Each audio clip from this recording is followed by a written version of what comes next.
I thought the Danish crowd were going to be a little bit more boisterous than they were. I'd be crawling around on the floor by 5. So yeah, I want to try and maybe make that more of a priority. What other one-arm human flags? Imagine that. Shall we talk about training now? Yo, what's going on, guys? Rhys here from More Than Lifting. This is the More Than Lifting podcast with myself and my good friend Christopher Thatcher. Good morrow. Morrow indeed. It's 9 a.m. We're going to start doing these early podcasts, talking about bodyweight training, gymnastics,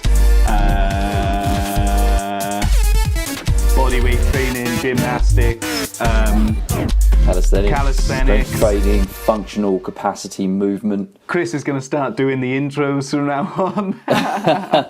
I've been up 25 minutes now, so that's pretty cool.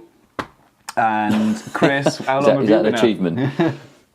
How long have you been up, Chris? Oh, sorry, how long have I been up? Yeah. Oh, right, I've been up got about 5:30, so what's that? Ages! 3 hours and 40 minutes as of this moment. Bloody hell, imagine how much life I'm going to have with me after I've been up 3 hours. It's going to be cool. Exactly. So no, I just I enjoy the early mornings. Yeah, best time of the day. I really want to get back into the early mornings, but it just doesn't suit my the work I'm doing at the minute, and it really sucks because I like getting up early. I like having done loads of stuff by like this time, and I used to be really good at it when I was working up in London, and now bloody hell, it's a nightmare. I'm lucky to be up by 11 sometimes.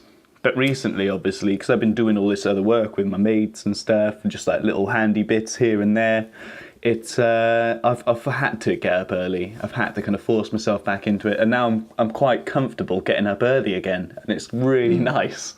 Yeah, it's lovely when you can actually get back into that. I mean, obviously, it's just you've got to get your sleep. We've talked about that before. You want to try and be maximising your regeneration time as much as you can. I'm still not entirely convinced by anyone that says they can function on only 4 hours sleep or 3 sleep cycles, so call it 4.5 hours.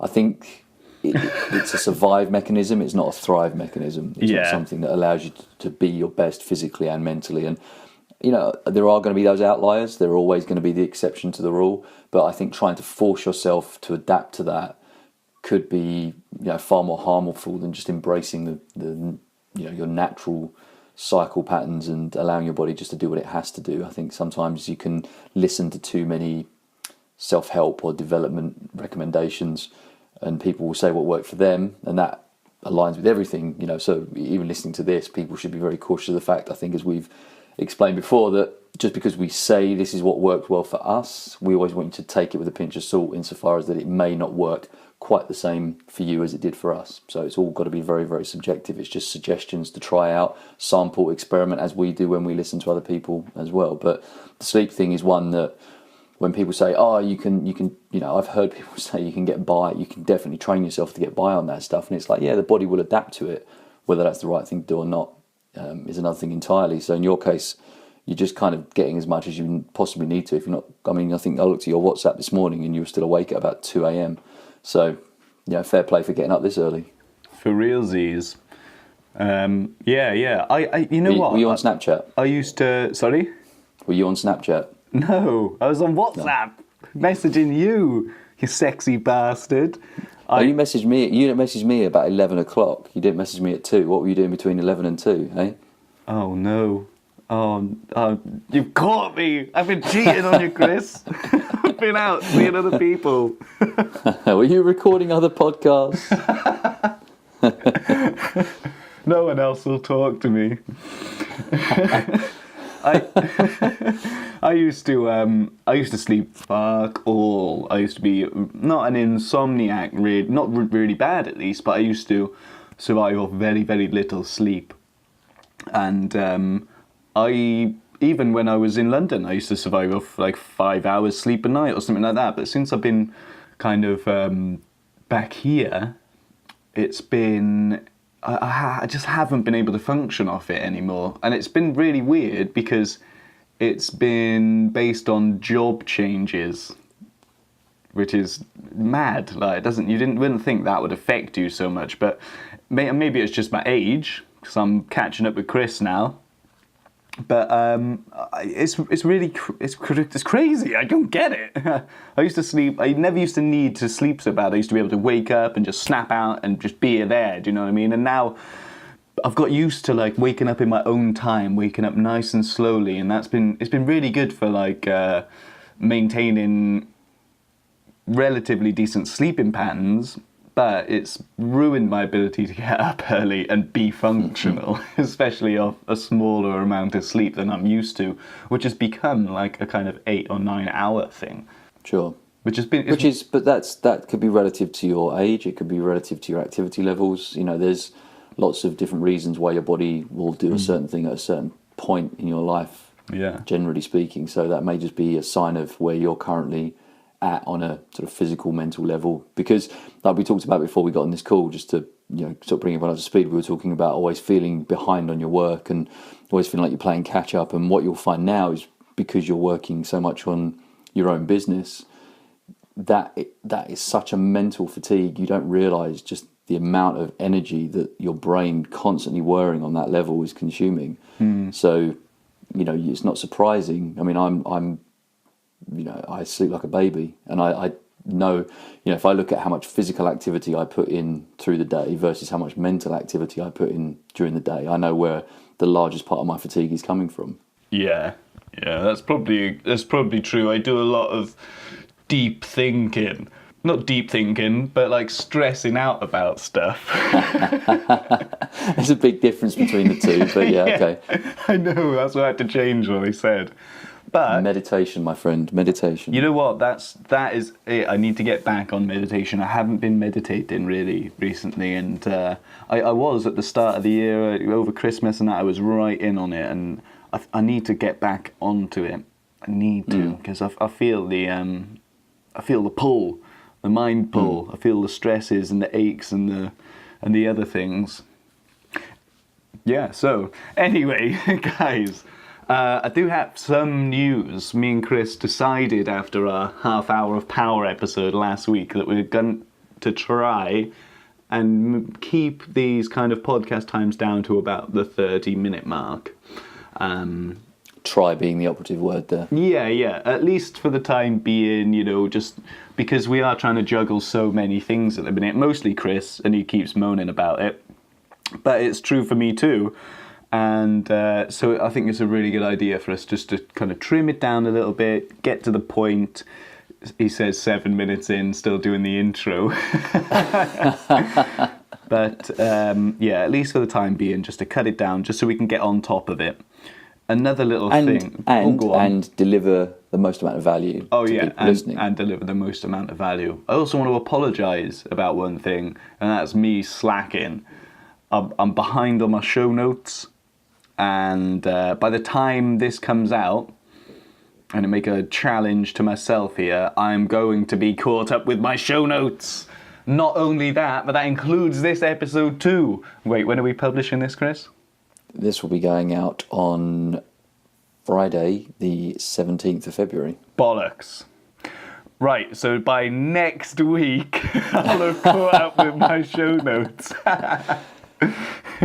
Okay, so in one fell swoop, we're bound to overshoot on our 30-minute target for today, and you've already gone back on your show notes goal. So we're doing well so far. Yeah, guys, keep moving forward, Yeah, look, I mean, the key thing is we want to try and make sure this is as concise as possible, and, finding your feet with the podcast, as I've found on previous efforts of my own, it takes a few episodes to kind of get a vibe for what people like, what people don't like, what you like and don't like, and how you think the flow of the episode goes. And the danger we always have is that we're good mates, so we could chat for hours about everything and nothing. We could go off on even bigger tangents than we do. You think we waffle sometimes on the show? Well, put us in a room with a couple of beers, we'll go off for hours about the universe and the sort of theories of relativity and black hole matter and all that sort of stuff. We could go pretty damn deep.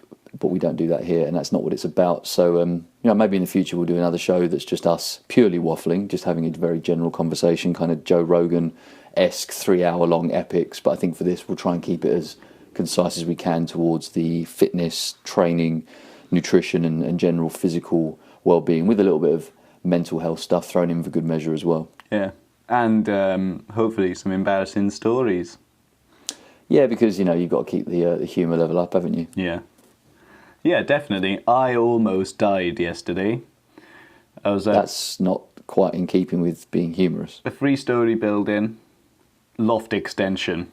Can you believe it? I couldn't. They're sticking an ensuite up there, and I had to do the outside draining. Outdoor, yeah. So we got all the dirty pipes, we got everything, and we're drilling core holes in these walls. And the core hole is like a pipe-sized hole. So it's a big fucking hole you got to drill, and you got these bits, right, which are like, imagine trying to holding an imaginary can or tin or what, a hole. Imagine holding a hole in your hands, and it's like as big as you can get your hands, as big a circle as you can make with your fingertips touching. That's how big a hole we were drilling in these walls from the outside, and I was up these bloody ladders with no support in the wind, and it was really scary. I didn't realise I had a fear of heights. I don't really, but I think just the lack You of... have a fear of dying. Yeah, I think it's just a fear of dying. Which I think is fairly rational. Yeah, I think that is rational. Now, when you put it like that, it sounds totally rational. But it's the most inbuilt fear mechanisms, isn't it, for a human being? It's heights and loud noises. Yeah. Those are the two things we're on at the most basic evolutionary level programmed to be fearful of or to react to in a less than positive fashion, i.e. this is something that could potentially harm us. Yeah. So heights perfectly, especially when you're balanced. I mean, I've only done a little bit of work at height like that before, and I can't say I enjoyed it too much either. It was just a bit awkward. Like, I'm trying to stay on the ladder, and I've got a bucket of concrete in front of me, and I've got a saw, and I've got a different saw, and I've got a big bit of pipe with an elbow, and I've got to cut this thing and stuff loads of insulation into this hole, and then put concrete around it to make it good. And like, I'm bare. I don't have my hands on this ladder at all. I'm holding the concrete on, like the bucket on the concrete on the top rung of the ladder with my chin, and I'm trying to fiddle around with like sawing and holding some pipe and stuff. It was really confusing. It was challenging, but I survived. So I'm here to tell you all my awesome story. Excellent, and that's I think almost clocked us through to the halfway point of the episode. So that's quite good. Cool. Excellent. Have you got any crazy stories? If you do, you've got 2 minutes to tell us, Chris. No, I just had a great weekend in Copenhagen, as we mentioned last week. Exit life. Damn straight. That it was awesome. It was, the gig was cool. I thought the Danish crowd were going to be a little bit more boisterous than they were. I thought there was going to be a lot of moshing going on. It was going to be pretty crazy, and we were pretty near the front, and there wasn't a great deal of jumping around or moshing or headbanging even. It was just people kind of standing there, nodding their heads and drinking beer, which I suppose is fairly Scandinavian. But yeah, so it was just me, like the 3 random English blokes in the middle of the crowd, just jumping up and down and trying to get some energy going. But no, it was awesome, and Copenhagen was a pretty cool place. Got to wander around most of it and take in the sights. Had some fantastic herring. That was really good. Some fantastic what? Herring, as in the fish. Ooh, that was close. It's obviously quite a popular dish there, and I didn't realise. Have you heard of the chain Joe and Juice, or Joe and the Juice? No. It's a pretty cool little food and drink place. It's basically just decent coffee. They do good juices. You know what? I have heard of Joe and Juice. Well, we got to Copenhagen. We suddenly started noticing them everywhere, and I presumed it was an American or maybe even a British brand. It just goes to show how naive you can be, thinking that everything comes from one of those two places. And yeah, it turns out it's a Danish company. It was the first store was in Copenhagen. The guy that started it's a guy called Casper something or other. But yeah, awesome. The friendliest business ghost model. we know.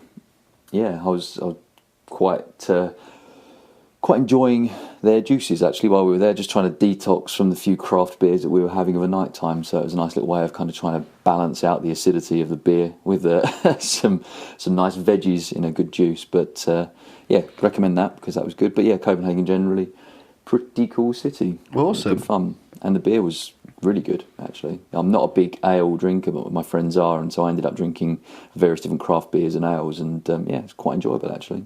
I get to about 5 and I'm done, but yeah, that was probably for the best. I'd be crawling around on the floor by 5. But you got to remember, they're not pints. They don't serve pints. They're like 3/4 pints at most. Oh, right, okay. So, yeah, so it's not quite as lethal as it sounded, although I think one of them was like 9.6%. Bloody hell, special strength, special brew. Yeah, and that was one we had before dinner, so that kind of hit, hit the That's spot. what we had before dinner. So imagine you at your plate with at the table with your bowl of pasta, just like half dribbling, half trying to spoon this stuff, like get it past elbow height, you know. Yeah, made dinner more interesting. Put it that way. Anyway, awesome. Shall we talk about training now? Yeah, cool. What have you been up to, mate? What have you been doing? I have been slowly pushing myself back into more maximal strength work. So, as I think we talked about a couple of episodes ago, starting into the year, it was all more maintenance work. I had a lot going on, as you said, I completely moaned about, with different projects and whatnot. So I was just doing more maintenance work just to keep myself ticking over. Now I'm starting to drop the reps down, get back onto the heavier lifting, trying to chase some numbers again, which is good fun. Feels good. It's pretty sore in the legs today after some heavy squats yesterday. Naughty but, legs. That's all good. And yeah, today's going to be more pulling, so we're just going to be doing a lot of pull-ups today and variations on that. So yeah, looking forward to it. So starting to get a bit of a taste for it. I've got a month coming up in Madrid where I'm basically following my girlfriend over there. She's going to be working out there for a month, and I'm going with her, and equally just going to be working remotely for 4 weeks. And that creates a lot of space to train because other responsibilities I would otherwise have at home are reduced. So I'm hoping to be in the gym or in one of the various bodyweight training parks they seem to have in Madrid, which look pretty cool, every single day. So I'm looking forward to seeing what I can achieve with that. So it'll be maximal strength work in the gym and then probably some higher rep bodyweight stuff in the park. Awesome. So it could be a fun time. Yeah, you'll come back, you'll be doing one-arm front levers, one-arm planches, one-arm muscle-ups, one-arm human flags. Imagine that. I'll take, that would be... Does that even work? Oh, it just sounds awesome. Yeah, no, I'll take the one I've been chasing for a while now, and I've slacked recently, is the one-arm pull-up. That's just the one I want. Yeah? The one that I want. Do what you want. You're the one that I want. As the song goes. You are the one I want. Do, Chris. Exactly. So yeah, I want to try and maybe make that more of a priority. Yeah. Well, that'd be awesome, mate. Go spend a month in bloody Madrid. It's going to be wicked. Yeah, I can't wait, mate. And obviously it's getting warmer here at the moment. It's a nice sunny day today as we're recording this. So I'm expecting it, judging by the forecast, to be even warmer there. So I'm hoping that, this is my last sort of 10 days or so of relatively cold weather. Get out there, it'll be warm, and then hopefully by the time I get back to the UK in April, it'll be lovely. Yeah, so, or snowing. Yeah, it's quite possible. There's a lot of snow in Denmark, actually. Not coming down, but there's a lot on the ground when we got there. And obviously, we just missed the massive snow dump and then missed the snow while we were away here. So yeah, I was working in the snow while we were away here. While you were away here. What, up a ladder? No, not on a ladder. In gardens. Oh, nice. And it snowed pretty heavily all day. Just so you guys know, we don't really get snow in the UK. We get rain and cold, dry days. We never get fucking snow. If we do, it's like a little bit of snow is embarrassing. Unless you live up north, and then they always get snow. But down south, down here, we don't get none of it. Yeah, they get all the fun stuff up there. Yeah. Snow, rain, sleet, hail. Yeah. Anyway, bastards. What have you been doing? Making our good weather. What have you been up to this week? Still chasing the high reps? Chasing the high reps. Yeah, that's been going. It's been a bit of a slow week in terms of any kind of improvement, really. Just because I haven't had a lot of time to go all in with it. But I have been training, that's been good. I've been doing a lot of kind of rehab work, foam rolling, stretching, sitting on my acupressure mat, that kind of stuff, because I've just been working so much. I've been aching. So it's really been a case of any downtime I've had's been like, let's have a quick foam roll, in the evenings, I'll just stick the TV on and I'll just foam roll for like a whole episode or something. And lie on my acupressure mat and stretch out nice. And I've been doing a lot of wrist mobility work as well, so I can head towards my full planche, because my wrists don't have it in them yet. When I do my straddle, the bottom of my palms, where I join my wrist, come off ever so slightly from the ground, and I don't want to rely on that lack of mobility to be able to do a full planche. I don't want to put that kind of strain on my hands. So I've been doing lots of like planche leans and stuff like that, and accidentally working towards my straddle, like my splits. Okay. Which it hasn't been intentional at all, but it's kind of just happened naturally by itself, which I'm all right with.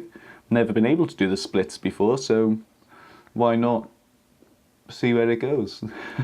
Yeah, awesome. No, it's good. I mean, in terms of functional capacity, being able to do the splits, it's just hugely advantageous on a variety of ways, for just sort of hip health in particular, and obviously keeping those hip flexors very long and sort of flexible, because especially when you're doing a lot of things like L-sits and sort of general work, which actually involves a lot of hip flexion. Yeah, hanging leg raises, that's a lot on your hip flexors.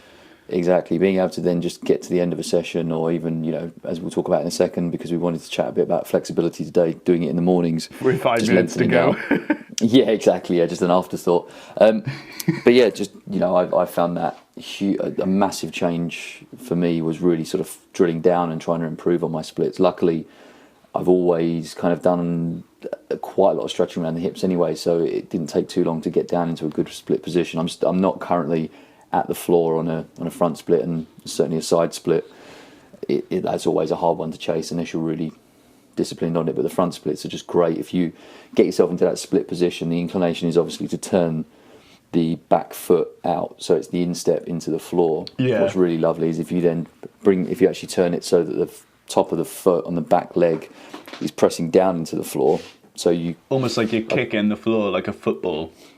Yeah. So your front foot's obviously out in front, toes to the ceiling, and then your back leg obviously goes right behind you in pretty much a straight line, but essentially the front of the thigh, front of the shin, and the top of the foot on the back leg are pushed into the floor. So the hip's not rotated out; it's actually set pretty linear.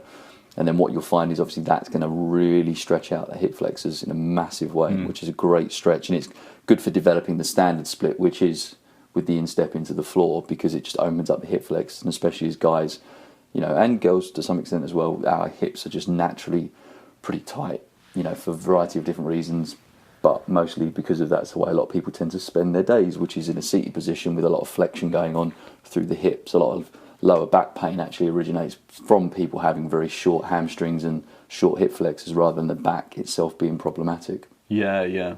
I've never been able to do the splits either. And I've never really been that bothered about it. It's just kind of naturally started happening. And last week I really realised just how close I was to the next national competition, this year's British gymnastics vets. And because I'm technically a veteran, being over 18. And I've got so much work to do. I've got fucking shitloads of training. So I've been working a lot on my mobility, and the kind of the point of it for me is to have that kind of finesse about my work, my training. I want to be, and I do it when I'm doing my flexibility and my mobility work. Like I'll have my toes pointed all the time, which is kind of flexing my toes, and it can kind of tighten up your calves a bit, but it just it puts you in much better posture. And it's something that you always need your toes pointed in gymnastics. It's like the golden rule.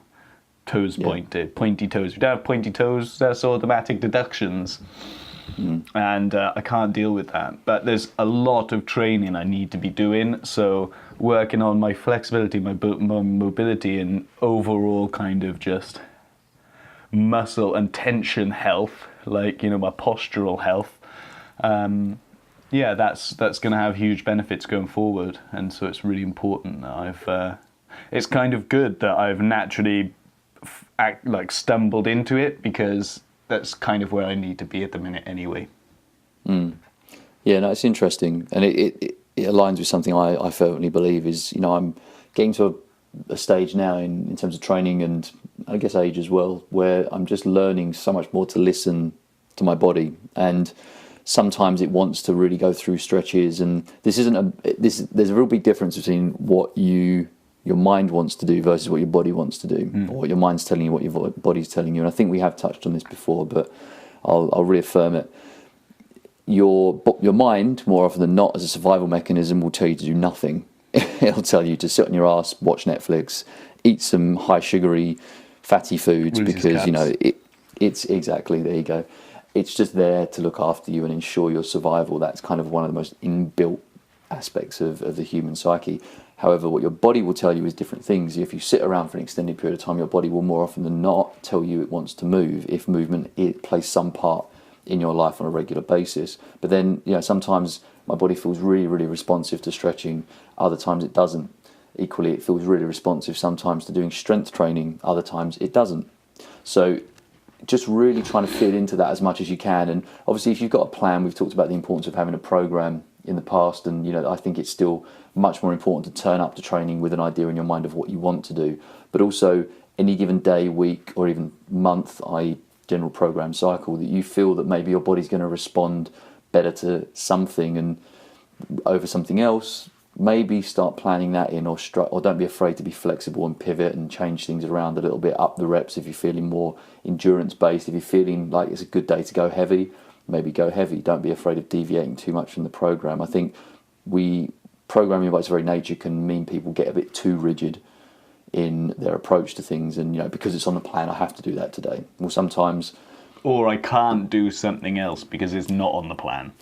Yeah, exactly. So it's just about trying to feel into that. So when you're writing a program, when you're putting something together, when you're setting the intentions for that particular cycle, feel into the body. What do I feel like at this moment in time? What does my body feel like it needs the most of? Obviously, that should be the primary focus of whatever the training program is, developing strengths and weaknesses in equal measure based on what you think you would really thrive on that particular moment in time. But yeah, just trying to listen in a little bit more, and like you just rightly said, sometimes you just feel that I need to do more of this one particular thing, and it may be just purely because you haven't done as much of that recently. Other times you may think I really should do this, but for some reason your body just doesn't seem to be responding very well to it, and it's hard to tell why. It could just be time of year, a seasonal thing. We are ultimately very affected by seasonal changes. We're affected by lots of little different nuances, in terms of our sleep and our eating patterns and so many other things, stress levels, the moon, exactly. If you're when a werewolf, you are the moon. So there's lots of different things that could impact on you. So day to day, week to week, month to month, just really try and feel into what your body feels like it needs and wants at any given point as well. Just make sure you're doing something, because otherwise the mind's winning. Don't let the mind win. Never let the mind win. One other thing I find about fantastic servant, but not a good master. Yeah. One other thing that I find is really good about doing little bits of mobility work is that it's a great precursor to training, especially at home. Like we have said something similar before, but if you come home and if you want to be training at home, it can be really difficult to actually do some training.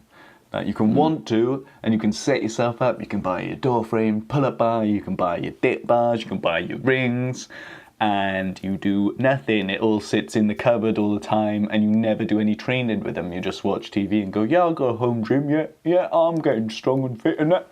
And actually, you're not doing anything. We've all been guilty of it, me especially.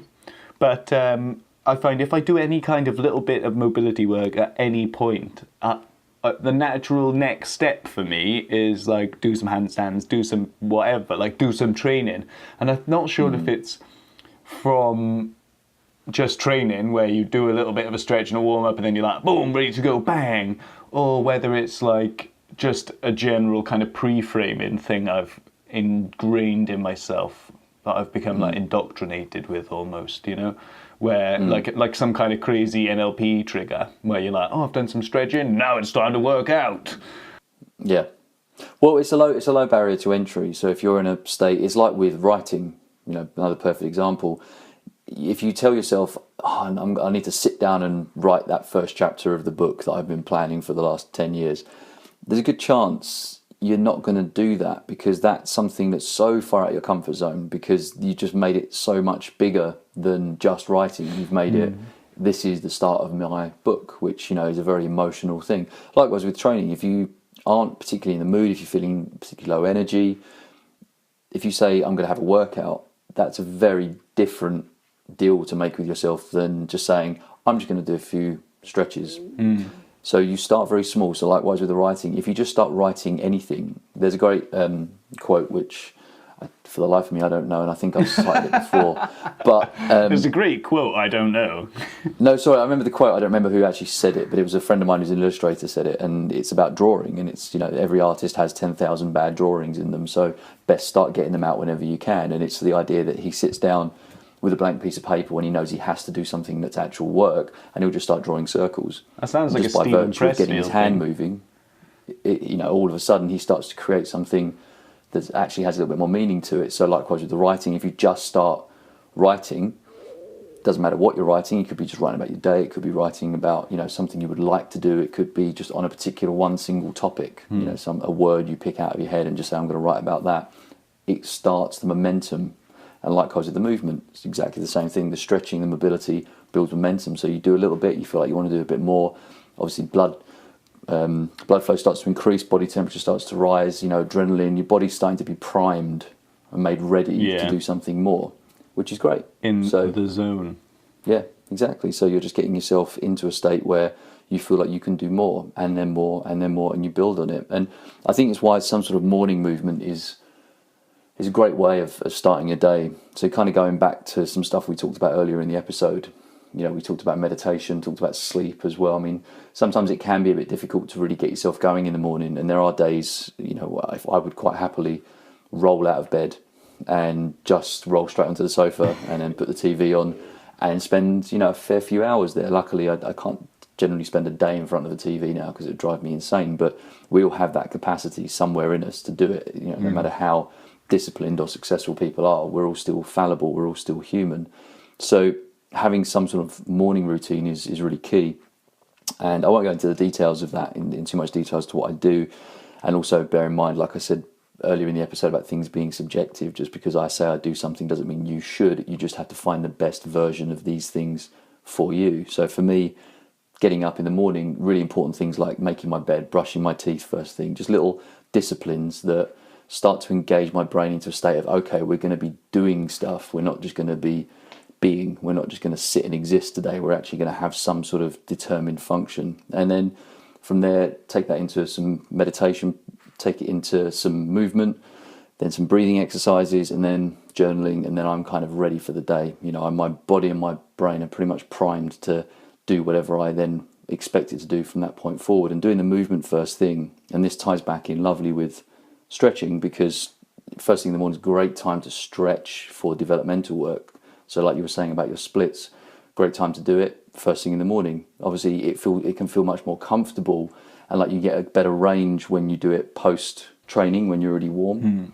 But in terms of actually developing that muscle length, doing it in the morning when you're a little bit cold, you're more likely to get a more permanent response from it, because when you're warm, those muscles will more often than not, as soon as you finish stretching, will start to shorten back up again, because there's still a high contractile element to it because of the work that you've done previously in the session. First thing in the morning, everything's cold, there's not a great deal of contraction going on. You stretch something out, chances are it will stay pretty stretched, or it certainly won't return to a shorter length than it was before. So it's a really good idea. And that was kind of what got me into the idea of talking about flexibility today, because I was stretching this morning and just thought, good God, Look how long it's I so am. much more challenging. Well, it's just that it was so much more challenging in the mornings. Like I'm feeling it today. As I say, after doing the squats yesterday, I'm stretching my glutes out and just thinking, God, this is painful. And I was like, yeah, but that's good because this is getting a real response. This is where I win in terms of stretching. It's not the little cool down I do at the after the session. That's good as well. You know, psychologically and physiologically, it's good to bring yourself down to a more normal state, and stretching can be a great way of doing that. Yeah. But where you actually win, where you really develop, you know, your flexibility skills, your flexibility strengths, is, you know, that earlier point in the day, because like you said, great way to get yourself going, you know, get yourself into a place of I want to move today, but also actually getting the return on the stretch that you actually are hoping for. Yeah. Blimey, that was almost too valuable. Boom! Too much information knowledge for bombs. one podcast, Chris. Let's talk about something different. No, you bang on. Stretch in the morning. To be honest with you, I find it, although I can be a bit tighter initially, I think once I get into it, I find it much easier to relax my muscles and allow the movement to happen. Whereas later in the day, unless it's like evening time, but if I do anything later in the day, I tend to find that it's more difficult for me to relax my muscles, especially like in something like the foam roller where you need to, you know what I mean, you're doing it until your muscle relax, and I just can't let go, do you know what I mean? It's like, that's something I really struggle with. But in the mornings I find like I can be peaceful about it, do you know what I mean? I can be like super zen about my movements. Yeah, it's a good time of day to check in, you know, with your body and your mind as well. You know, the meditation thing, like we said, is quite important. It's good to do it, for me certainly doing it first thing in the day, because I can more easily overcome my mind first thing in the morning. Assume I don't wake up, put the news on, start checking my phone and overstimulating it, which is obviously the draw that most people have. I think statistically now most people, you know, check Facebook before they've even said good morning to their partner. You know, that is a real problem, because, you know, you're overstimulating straight away. And I'm really fortunate, you know, my other half, Rebecca, she doesn't like any TV or radio or even music on first thing in the morning. She likes the silence first thing, and I really appreciate that too, because yes, my mind starts to chatter a little bit and I start thinking about what I need to do that day, but it's far easier for me just with that internal stimulus to sit down and start meditating and then just bring myself back into the body and regain that little bit of control, rather than if I've, you know, kind of put on the news and seen what's going on around the world, and, you know, seen some various adverts that are kind of subconsciously just get into your brain and you're not even paying attention to it, but it's some noise and flashing lights, and it's just a nice time of day because you're not overly stimulated. So likewise with your body, you're going to be more responsive, you're going to be able to relax more with it because your body's not overstimulated as well. By the end of the day, if you think of all the activity, all the contraction, all the movement that's gone on in your body, whether it's in training or just general daily activity, you know, there's a lot of stimulation there. So it's far harder for your body to relax. You know, it takes that little bit more effort. Likewise, meditating at the end of the day, you can have two problems there. You can either be overstimulated because you've read and watched TV and your brain's all over the place, or you've been really, really busy with work and you're just completely knackered, or you're so tired you end up trying to meditate and just falling asleep while you're doing it. Yeah. So I think, you know, morning, it's no coincidence that most people who have been, you know, super successful in a variety of things, whether it's business, fitness, combinations of both, you know, life in general, have always put so much emphasis on, you know, trying to win the morning, you know, physically, mentally, emotionally, spiritually, you know, doing things first thing in the day that really set you up, because it's a great time to take advantage of your physical and mental state. Yeah. And on that note, I think I quite fancy a little meditation now. Go for it.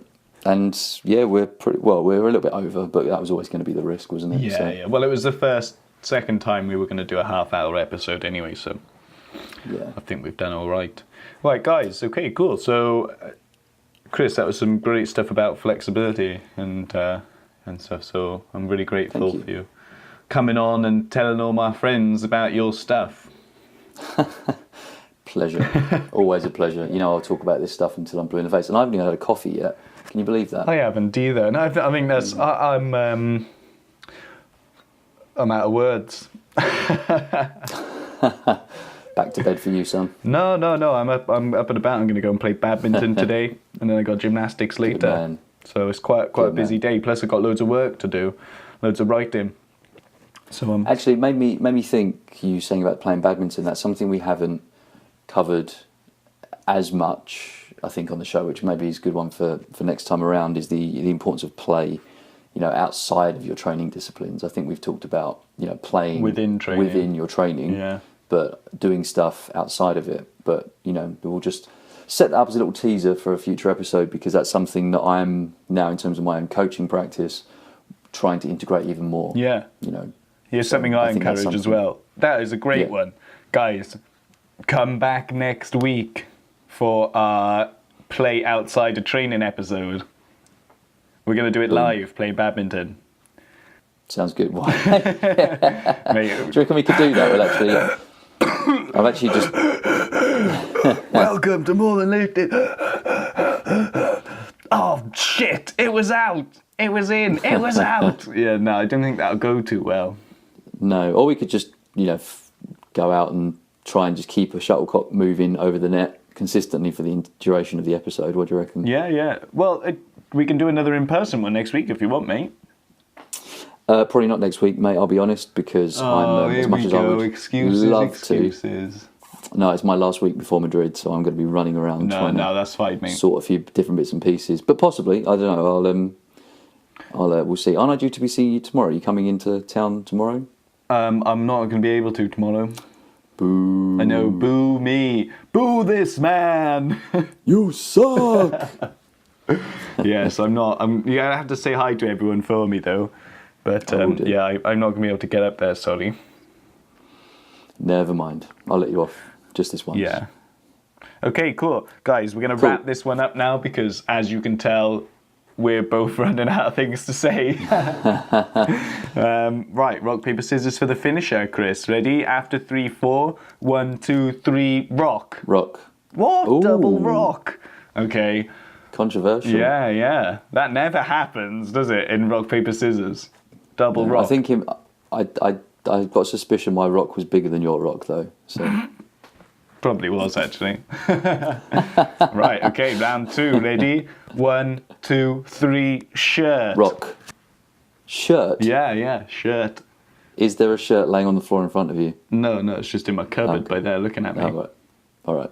All pink and stripy, like a good shirt should be. Okay, shirt, rock. I have no idea. I think I win that because I can. Listen, I can't believe you cheap bastard. You're the one who goes on about the wild cards, and you're using rocks as well now. Yeah, but sometimes it's about fundamentals, back to basics. Yeah. Okay. Fair enough. I think I can. It's a lesson in training and in life. I don't think. And in rock paper scissors. Yeah. Rock paper scissors is probably the most important out of those 3. Yeah. So yeah, I don't really know what kind of state we're at. I mean, I guess you could kind of I run the risk of being stained by you. But I think ultimately we're still debating this, are we? Just do the outro. It's all yours. Okay, cheers, mate. Guys, that's it for this week. Fun times we've been having doing this podcast. Next week we are going to talk about play outside of training, getting outdoors, playing some fun stuff. But until then, subscribe for more episodes. Check out our previous episodes going back. There's loads of great information, much greater than what we did today. Sorry about that. Nah, I'm only joking. Chris is a legend. Check out his website, christopherthatcher.com. It is up and running and everything, which is good times. It's only taken him 6 weeks to get it there, and we're really happy about it. Also, check out. Also, go to the 100 push-up challenge, morethanlifting.com/100challenge. Get involved in something a little more exciting and extravagant than the training you've been doing so far this year. Okay, it's 5 sets of 20 push-ups, different variations, all kinds of craziness every week, all year. And if you want to get started with calisthenics, go to morethanlifting.com/28 transformation for the 28-day transformation program, and you can get started with calisthenics today. It's all email delivered and fun stuff. Check us out on the socials. Sorry, I'm really bad at these outros. Chris has social accounts. Rhys, that's me. I've got social accounts, so check us out at Coach Thatch for Mr. Christopher Thatcher and at More Than Lifting for myself, except for my Snapchat, which is Rhys T. Morgan. If you're a girl, add me on Snapchat, it'll be fun times. And that is about it, I think. I agree. I concur. Wunderbar. Right, guys, have a great day. Chris, you have a wonderful one too, mate.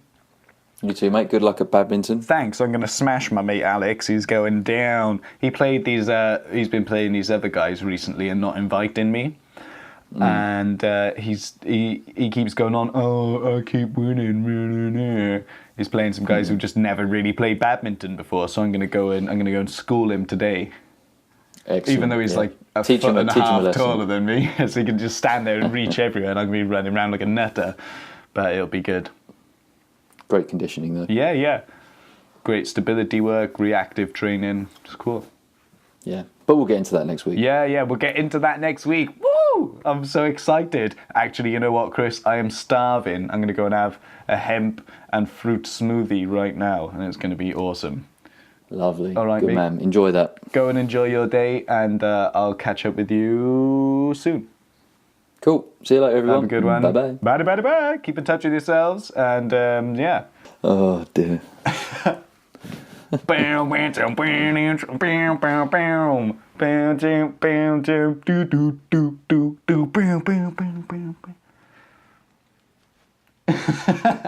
Did you wonder what I was doing then?